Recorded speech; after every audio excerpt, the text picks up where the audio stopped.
പൊലിശ്ശേരിയുടെ ഒരുപാട് ഫിലിംസ് കണ്ടിട്ടുള്ളതാണ്. അപ്പോൾ അദ്ദേഹത്തിൻ്റെ ഒരു ക്രാഫ്റ്റ്മാൻഷിപ്പ് എന്തായാലും വളരെ നല്ല രീതിയിൽ കിട്ടിയിട്ടുണ്ട്. നല്ലൊരു തിയേറ്റർ അനുഭവം തന്നെയായിരുന്നു. പിന്നെ മോഹൻലാലിനെ ലിജോ ജോസിൻ്റെ ഫ്രെയിമിലൂടെ കാണുമ്പോൾ ഒരു വ്യത്യസ്തമായിരുന്നു.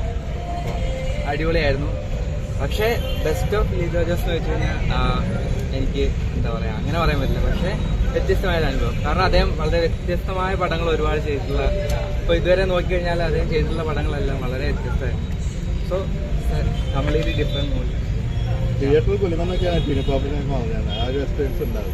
നല്ല തിയേറ്റർ എക്സ്പീരിയൻസ് നല്ല രീതിയിലുണ്ട്. ചില ഏരിയാസ് കൺവിൻസിങ് അല്ല തോന്നി, പക്ഷേ വളരെ ലാർജ് സ്കെയിലുള്ള ഒരു പടം തന്നെയാണ്. സോ എന്താ മലയാള സിനിമയിൽ ഇതുവരെ കാണാത്ത രീതിയിലുള്ളൊരു അനുഭവം തന്നെ ഉണ്ടായിരുന്നു. അടിപൊളി പടം. പക്ഷേ എൻക്രെഡിറ്റ് കിട്ടണമായിരുന്നു. അടിപൊളി എൻക്രെഡിറ്റിലാണ് പടം. Super. Second part wait as usual. എന്ത് പറയാനാ, വ്യത്യസ്തമായിട്ട് ചെയ്തോണ്ടിരിക്കുകയാണ്. അത്ഭുതപ്പെടാനൊന്നുമില്ല.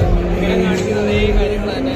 ഒരു അത്ഭുതം തോന്നില്ല. കാരണം LJP പ്രതീക്ഷിച്ച സാധനം തന്നെ നമുക്ക് കിട്ടിയിട്ടുണ്ട്. അടിപൊളിയായിട്ട്.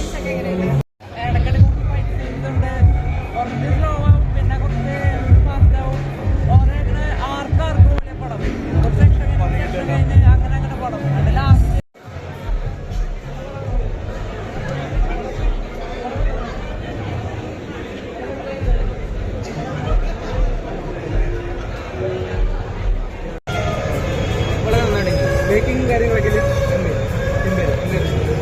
ട്രെയിലർ കണ്ടപ്പോൾ ഒരു ഹൈപ്പ് സിനിമയിൽ കിട്ടിയിരുന്നു. നല്ലൊരു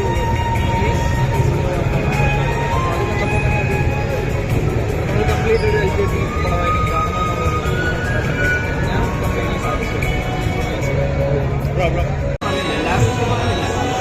സെക്കൻഡ് പാർട്ട് വെയിറ്റ് ചെയ്യുമ്പോൾ സെക്കൻഡ് പാർട്ട് റെഡിയാണ്.